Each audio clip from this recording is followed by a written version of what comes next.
ജോലിക്കൊക്കെ പോയിട്ട് വന്നിട്ട് പുളിയൊക്കെ കഴിഞ്ഞിട്ട് ചുമ്മാ എന്തെങ്കിലും കറി വെക്കണ്ടേ നിർത്തോണ്ട് ഞാനിട്ട് കുറച്ച് എന്നതാ മറ്റേ പയറ് ബീൻസ് പയറ് മെഴുക്കോട്ട് വെക്കുവായിരുന്നു കേട്ടോ. അയ്യോ കുറച്ച് പ്രാഷൻ ഫ്രൂട്ട് കിട്ടി, നല്ല പുളി പുളി പുളി മധുരമല്ല പുളി.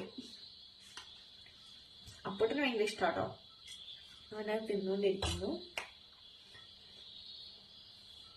പാർമഴ